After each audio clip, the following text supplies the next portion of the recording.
우리 몸에 염증을 빼주고 살 안 찌는 체질로 만들어주는 음식은 첫 번째는 바로 과일입니다. 우리가 필요로 하는 모든 영양소가 양에 따라 차이는 있지만 9대 영양소가 아무튼 종합적으로 들어있는 아주 훌륭한 자연의 음식이다라고 말씀을 드립니다. 특히 이제 과일은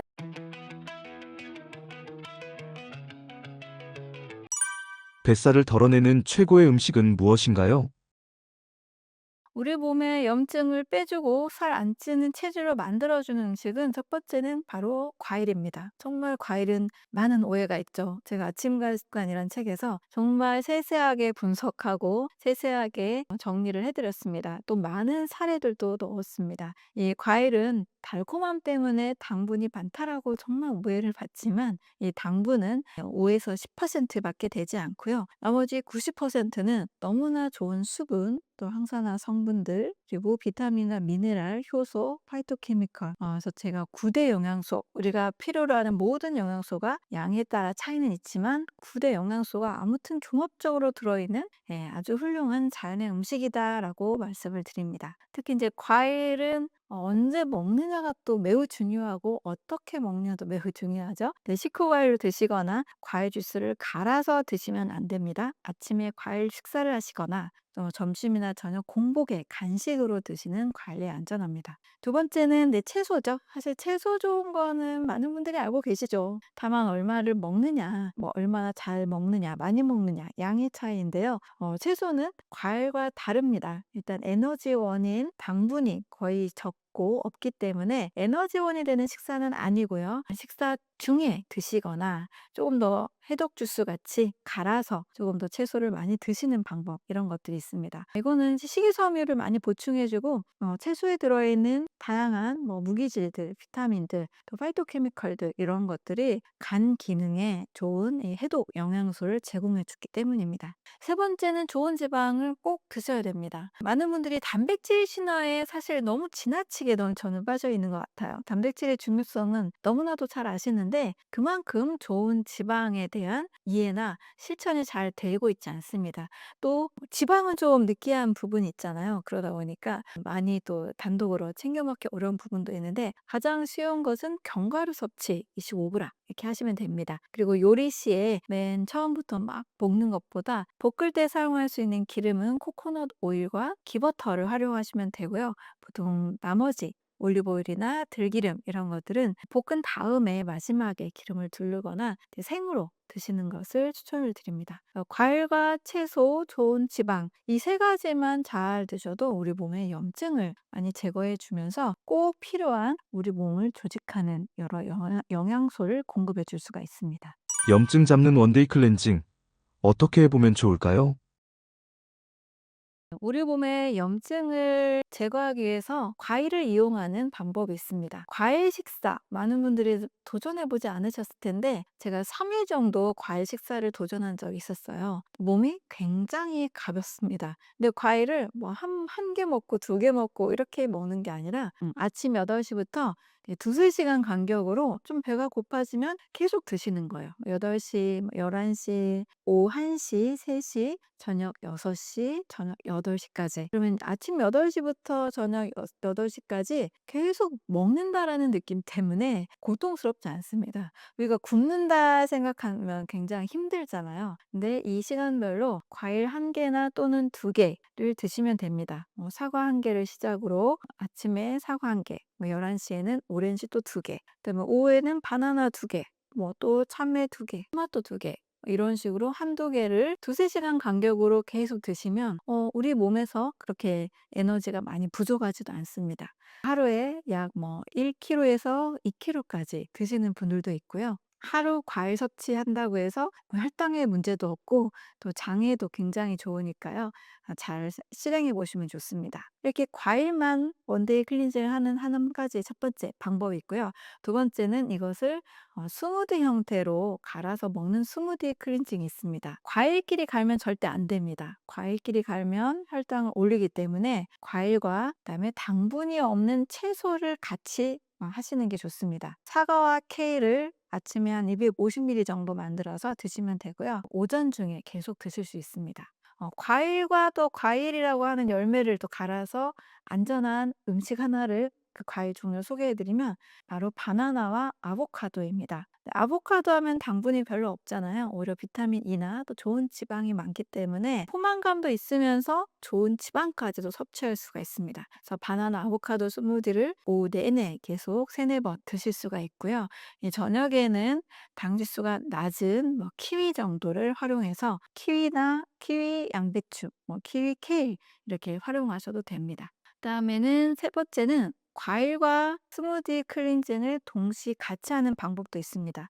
아침에는 그냥 사과 하나로 시작하거나 사과 케일 스무디로 시작할 수가 있습니다. 중간에 좀 배가 고픈다는 느낌이 들면 바나나 아보카도 스무디를 드셔도 되고, 저녁은 참외 한 개나 오렌지 한 개, 토마토 이렇게 좀 가볍게 끝낼 수가 있습니다. 그래서 과일 클렌징, 스무디 클렌징, 과일 플러스 스무디 동시에 하는 클렌징, 이 세 가지로 하루 종일 드신다면 그동안 쌓여 있었던 많은 노폐물들, 장 상태가 안 좋으신 분들, 또 변비가 있는 분들 거의 굉장히 좋은 효과를 보실 수가 있습니다. 원데이 클렌징을 하면 어떤 효과가 있을까요? 네, 첫 번째는 붓기가 정말 잘 빠집니다. 붓기라는 거는 나트륨 섭취가 좀 과한 현대인들이 많이 가지고 있죠. 과일과 채소를 이용한 클렌징을 하게 되면 칼륨 섭취가 증가하면서 나트륨이 빠집니다. 그래서 붓기가 줄어들게 되고 수분 전해질 밸런스가 잘 맞게 됩니다. 또 염증도 같이 줄면서 몸이 굉장히 가벼워지게 되는 거죠. 두 번째는 장 건강이 좋아집니다. 많은 분들이 가스가 차거나 변비가 있거나 변비와 설사를 반복하는 과민성 장 증후군을 가지고 있는 분들이 의외로 많이 계시죠. 근데 이렇게 장 관련된 건강이 회복이 되고요. 장내 미생물에 또 좋은 먹이를 제공해 주기 때문에 장내 미생물의 균형도 상당히 많이 좋아지게 됩니다. 이렇게 장 건강이 좋아지면 세 번째로 머리가 맑아집니다. 장 뇌축을 통해서 장의 건강 상태는 사실 거의 뇌로 직결된다고 볼 수가 있어요. 장에서 가스나 여러 이제 변비들이 해결이 되면 뇌에 충분한 이 산소 공급이 되면서 뇌 에너지가 많이 안정이 됩니다. 과일과 채소를 이용하면 혈당 인슐린 저항성도 많이 해결이 되거든요. 저희 혈당 변동폭이 줄면서 갑자기 허기가 지거나 갑자기 어지럽거나 이런 모든 일들이 상당히 사라지게 됩니다. 그래서 머리도 맑아지고 두뇌도 좋아지는 이런 좋은 변화들이 몸에 있습니다. 좋은 클렌징 주스 어떻게 만드나요? 클렌징 주스는 근데 주 과일과 이제 부재료가 있는데, 사과를 예로 들면 이제 사과 한 개, 작은 보통 사이즈의 사과는 250g 정도 됩니다. 이 사과 250g과 또 케일은 한 4장 정도, 50g 정도를 넣어서 그다음에 물을 200ml 정도 또 넣게 됩니다. 그 사과와 케일 무게만큼 물을 같이 섞어야 잘 혼합된 주스가 만들어져요. 자, 이런 식으로 사과 케일 스무디, 또 케일 대신에 양배추를 넣을 수도 있고요. 또 당근을 넣을 수도 있습니다. 바나나를 이용할 때는 너무 지나치게 잘 익은 바나나 말고 조금 덜 살짝 노란색 이 상태에서 드시는 것이 혈당에도 좋습니다. 바나나 한 개와 또 아보카도 반 개, 그다음에 물 200ml 이렇게도 만들 수 있고요. 바나나와 토마토의 조합도 의외로도 괜찮습니다. 또 토마토와 파프리카 이런 걸 또 같이 해서 주 재료인 사과, 바나나, 오렌지 한 250g과 함께 부재료를 50에서 100g 정도 활용하시고 물을 200g 정도 넣어서 클렌징 스무디를 만들게 되면 굉장히 먹기도 편하고 맛도 있는 건강한 주스가 콩과 됩니다. 두유 속에 옥살산 괜찮을까요? 옥살산은 원래 자연의 식물에 자연적으로 존재하는 성분이에요. 일부 지나치게 섭취하거나 또 이 신장 기능에 문제가 있을 때 미네랄 흡수를 일부 방해할 수도 있습니다. 근데 이거는 누구에게나 생기는 문제가 아니고요. 네, 과도하게 섭취한 경우가 문제가 돼요. 그리고 신장 기능에 문제가 왔을 때, 그리고 장 상태가 좋지 않을 때, 케토제니를 하시면서 채소를 지나치게 너무 안 드시는 분들이 가끔 계시죠. 이제 이런 분들의 경우 장 상태가 이미 보통의 상태가 많이 달라졌기 때문에 그럴 경우에 뭔가 이 콩과 두유의 성분을 먹고 배가 아프다거나 몸에 변화가 나타날 수도 있습니다. 하지만 일반적으로는 이 콩을 뭐 하루에 어느 정도 밥과 함께 드시거나 두유 한 잔을 드신다 그래서 그 옥살사는 크게 걱정할 수준은 되지 않습니다. 특히 더 안전하게 만약에 드시고 싶다 그럴 때는 발효된 콩을 드시면 좋습니다. 뭐 낫또 같은 걸 드시거나 또 콩을 밥에 넣어서 할 때는 하루 전날 12시간 동안 물에 다 불려서 콩이 가지고 있는 콩 독소들을 다 제거하고 다음날 잘 익혀서 밥과 함께 드시면 됩니다. 두유도 당을 일부러 많이 넣지 않은 비교적 잘 만든 두유 같은 것도 섭취를 하시게 되면 콩에 들어있는 옥살산을 거의 섭취를 많이 하지는 않거든요. 몸에 큰 부담을 주지는 않습니다. 하지만 계속적으로 장 상태 좋지 않은 분, 신장 결석을 가지고 있는 분, 이런 분들은 과다 섭취하는 것은 피하는 것이 구독자분들께 좋습니다. 해주고 싶은 말씀이 있으신가요?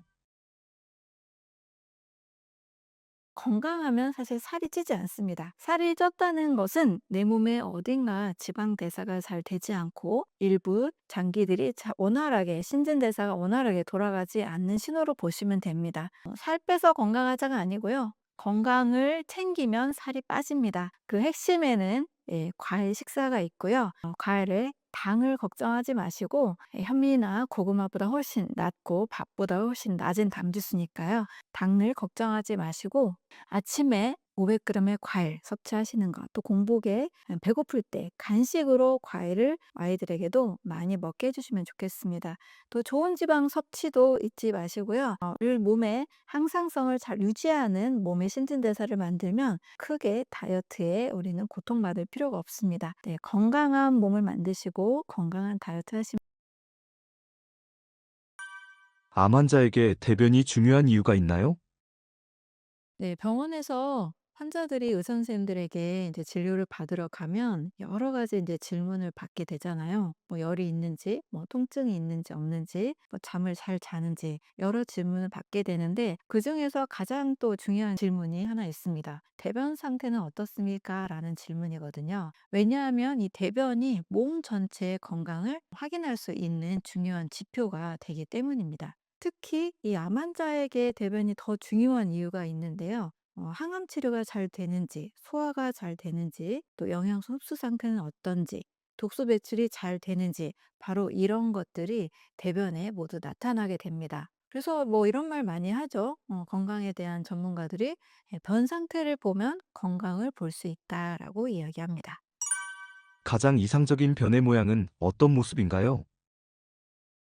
네, 대변 척도가 있습니다. 의학적으로는 브리스톨 변 척도라고 하는데요. 총 1번에서 7번까지 타입이 있어요. 딱딱한 변부터 해서 가장 묽은 변까지 그 상태를 파악하는데 그중에서 딱 가운데 바로 4번 지표, 4번 타입을 가장 건강한 이상적인 변 지표로 볼 수 있습니다. 우리가 많이 알고 있는 표현이 또 있죠. 바로 바나나 통입니다. 네, 바나나처럼 이게 부드러운 곡선, 그리고 굵기, 그 색도 황금색, 질감도 적당히 딱딱하지도 않고 너무 묽지도 않은 그런 적당한 질감 상태를 유지하는 상태를 바로 가장 건강한 변 상태라고 합니다. 이게 브리스톨 변 척도에서는 바로 4번 타입입니다. 바나나 똥은 단순히 어떤 보기 좋아서 좋다라고 이야기하는 게 아니죠. 확실한 건강의 증거가 있는데요. 바로 완전 소화가 다 됐다라는 증거입니다. 완전 소화가 다 됐다라는 뜻은 뭐냐면 음식물이 제대로 잘 분해가 되고 영양소는 완전히 흡수가 되고 그래서 독소는 가장 없는 상태, 이 상태고요. 또 장 건강에서도 장내 미생물이 아주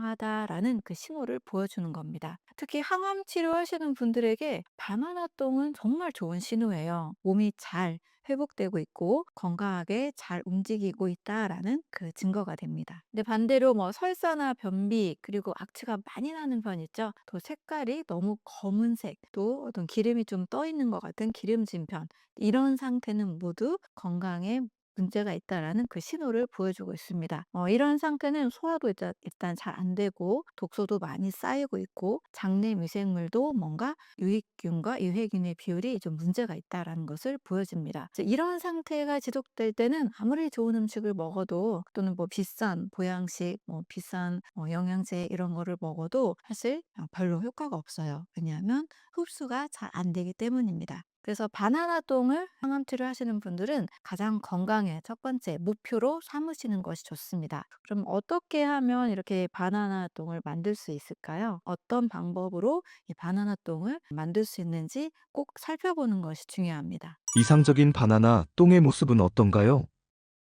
먼저 바나나똥은 완전 소화, 완전 연소의 증거다라고 딱 이해하시면 됩니다. 일단 대변은 우리가 입에서부터 시작해서 식사한 모든 음식물의 최종 결과물이잖아요. 입에 들어가서 음식물을 씹고 또 식도를 거쳐서 음식물을 삼키고 또 위에서 유산과 함께 소화가 되는 과정이 일어나고 소장에서 영양소를 흡수한 다음에 대장을 거쳐서 나온 바로 그 결과물입니다. 굉장히 긴 여정이거든요. 이 입에서부터 시작해서 이 항문까지 하나의 관이라고 친다라면 약 9m 정도가 됩니다. 그래서 이 상태를 우리가 파악을 하려면 가장 이 바나나똥이 어떤 특징을 가지고 있는지 좀 더 자세히 알면 좋겠죠. 첫 번째는 바로 모양입니다. 바나나똥은 일단 부드럽고요. 매끈한 곡선 형태를 가지고 있습니다. 길이는 한 10에서 20cm 정도, 두께는 한 2-3cm 정도가 돼요. 딱 그냥 바나나를 연상하시면 됩니다. 길쭉하고 한 한두 덩어리 정도로만 나오면 좋습니다. 많이 끊어지지 않은 상태가 좋은 거고요. 좀 끊어지더라도 길게 형태를 가지고 있는 상태가 좋은 변이라고 할 수 있습니다. 근데 이런 변이 나오려면 뭔가 재료들이 필요하겠죠. 어떤 재료가 필요하냐 하면 적절한 수분 그리고 적절한 식이섬유입니다. 여기서 수분이 너무 많으면 설사가 되겠죠. 또 수분이 너무 적으면 변비가 됩니다. 또 식이섬유도 적절하게 있어야 부피가 잘 만들어지고 장 운동도 잘 촉진시켜 줍니다. 이상적인 바나나똥의 또 두 번째 특징은 바로 색입니다.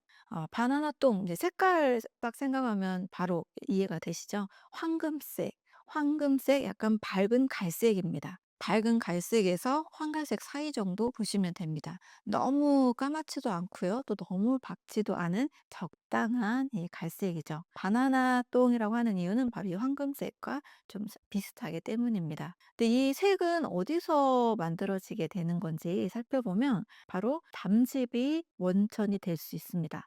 담즙은 간에서 만들어지죠. 그리고 소장으로 분비되어서 지방의 소화를 돕고 빠져나옵니다. 근데 이 담즙의 주성분이 바로 빌리루빈이에요. 근데 이 빌리루빈이 건강한 장내 미생물에 의해서 잘 분해가 되면 바로 이 황갈색 색소인 스테르코빌린이 됩니다. 이것 때문에 바로 그 색깔이 밝은 갈색으로 결정이 됩니다. 근데 이 황갈색이 아니라면 뭔가 좀 문제가 있다는 뜻이거든요. 만약에 검정색이 나왔다. 위장 출혈을 의심해 볼 수도 있고요. 또 철분제가 과하게 먹어서 그렇게 색깔이 바뀔 수도 있습니다. 만약에 회색 또는 흰색 이런 경우라면 담즙 분비가 제대로 되지 않는 상태다라고 볼 수 있습니다. 이 상태에서는 간의 건강도 의심해 볼 수 있고요. 또 담낭의 건강도 의심해 볼 수 있습니다. 그리고 붉은색이다 이럴 때는 대장 출혈도 의심해 볼 수가 있죠. 또 녹색이 좀 진하게 나온다. 그러면 이제 음식물, 채소를 지나치게 많이 먹었거나 또 이게 잘 흡수되지 않고 너무 빨리 지나가면서 또 담즙이 과하게 나올 때 이런 경우도 있습니다. 세 번째는 질감입니다. 바나나 똥은 굉장히 좀 부드러운 느낌, 뭔가 그런 부드러운 형태를 유지하게 되는데요. 만약에 손으로 만진다라면 약간 표면도 매끄럽습니다. 표면도 쩍쩍 어떤 논바닥처럼 갈라지거나 이러면 좋지 않은 편이고 갈라지지 않고 또 울퉁불퉁한 그 느낌이 없습니다. 갈라지고 탁탁한 상태는 바로 변비 상태로 볼 수 있겠죠. 오랫동안 장에 머물러 있다 보니까 수분이 다 흡수돼서 논바닥처럼 갈라진 상태, 이게 장에 오래 머물렀다는 뜻이 됩니다. 네 번째는 냄새입니다. 바나나 똥도 냄새가 있어요. 대변이니까 당연히 냄새 나겠죠. 그런데 그 냄새가 막 너무 힘든 악취가 아니에요. 살짝 뭔가 좀 발효된 음식의 냄새? 지독한 냄새가 아닙니다. 그리고 어떤 음식을 먹었느냐에 따라서 때로는 전혀 역겹지 않은 아예 그냥 채취랑 비슷한 냄새가 나기도 합니다. 막 변을 봤는데 악취가 심하고 막 썩은 냄새가 나고 계란 썩는 냄새, 막 고기 썩는 그런 냄새, 또 암모니아 냄새 이런 게 난다라면 좀 문제가 되겠죠. 이렇게 냄새가 지독하다는 것은 지금 뭔가 소화가 다 되지 않아서 부패가 심하게 일어났다라는 뜻이 됩니다.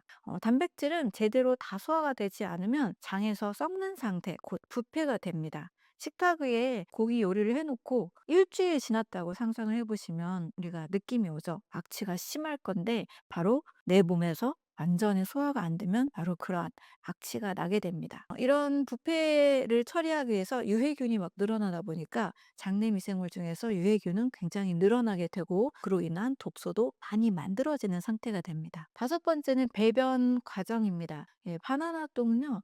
진짜는 힘주지 않아도 그냥 쓱 나오게 됩니다. 변기에 그냥 앉으면 자연스럽게 나오고 굉장히 후중감도 없이 쾌변 상태, 시원한 느낌을 만들어 줍니다. 뭐 3분 이내에 뭐 5분 안에 다 이 배변 과정이 다 끝나게 돼요. 잔변감이 하나도 없습니다. 만약에 힘을 막 주거나 뭐 10분 이상 걸린다 그러면 좀 심각한 문제입니다. 또 변을 봤는데도 뭔가 좀 찝찝하고 후중감이 남아 있다. 그러면 이 상태는 장 운동이 약하거나 또 변 상태가 건강하지 않은 변비 상 바나나 똥이 의미하는 건 무엇인가요? 바나나 똥이 나온다는 것은 소화가 완전하게 완벽하게 이루어졌다는 뜻입니다. 입에서부터 시작해서 항문까지의 먹고 소화시키는 모든 이 과정들이 원활하게 작동했다는 의미가 됩니다. 일단 입에서도 충분히 씹을 때 이런 결과들이 만들어집니다. 충분히 씹으면 침하고 잘 섞이잖아요. 그러면 음식물이 침하고 닿아서 표면적이 넓어지다 보니까 소화가 거의 완벽하게 될 확률이 굉장히 높아지게 됩니다. 또 위에서도 위산이 나오죠. 또 단백질 소화시키는 프로테아제, 펩신, 펩시노겐 같은 소효소들이 나와서 다 분해가 됩니다. 또 소장에서도 또 췌장 효소들이 또 한 번 탄수화물, 단백질, 지방, 췌장액을 또 분비해서 한 번 더 소화를 시키고 영양소 입자를 더 작게 미세하게 쪼개게 됩니다. 담즙이 또 나오죠. 지방을 한 번 더 유화시키고 소화를 더 도운 다음에 이 소장 육모에서 이 모든 잘 소화된 영양 성분들을 잘 흡수한 결과가 됩니다. 여기서 이제 남아있는 거는 소화되지 않는 것도 물론 있죠. 바로 식이섬유입니다. 그리고 뭐 소화되는 과정 중에서 또 장내 환경 중에서 뭐 장내 미생물의 사체나 장 점막 세포의 뭐 찌꺼기 남아있는 잔여 독소들 이런 것들은 모두 이제 대장으로 다 내려가게 됩니다. 대장에서도 한 번 수분 재흡수가 일어나게 되고요. 장내 미생물은 한 번 더 이 발효 과정을 거칩니다. 그리고 남은 이 결과물이 바로 대변이 됩니다. 그래서 대변에는 영양소, 부산물들, 찌꺼기들, 그리고 장내미생물 사체, 수분, 식이섬유 이런 것들로 구성이 되어 있습니다. 바나나똥이 그런데 이상적인 상태로 잘 나온다는 것은 이러한 전소화 흡수 배설 과정이 모두 완벽하게 잘 진행됐다는 뜻이 됩니다. 너무 이 과정이 빠르지도 않고 느리지도 않은 속도도 적당하게 이루어지게 됩니다. 그래서 적절한 이 소화 흡수 시간이 있는데요. 24시간에서 72시간, 길게는 72시간까지 이 소화관을 잘 통과하는 이 시간이 걸리게 됩니다. 이 시간 동안 영양소는 최대한 흡수가 되고 독소는 이제 최소로 줄어드는 상태가 되는 거죠. 반대로 설사나 변비 상태를 한번 살펴볼게요. 이 과정은 이 상태는 뭔가 과정 어딘가에 문제가 있다는 뜻이 돼요. 설사는 음식이 적절한 시간이 아니라 너무 빨리 지나가게 되니까 수분 재흡수를 하지 못하고 쫙 빠져나가게 되죠. 변비는 또 지나치게 느린 소화 흡수 배설 과정이라고 볼 수 있습니다. 너무 오랫동안 장내에 변이 머무르면서 변에 있는 독소가 한 번 더 재흡수가 일어나게 됩니다. 그래서 변비는 뭐 누구나 있는 거야. 뭐 가끔 어쩔 수 없는 거야. 요게 아니고요. 내 몸에 이 독소를 계속 또 빨아들이고 있다. 독소가 두 배, 세 배 늘어나고 있다. 이렇게 인식하시는 것이 매우 중요합니다.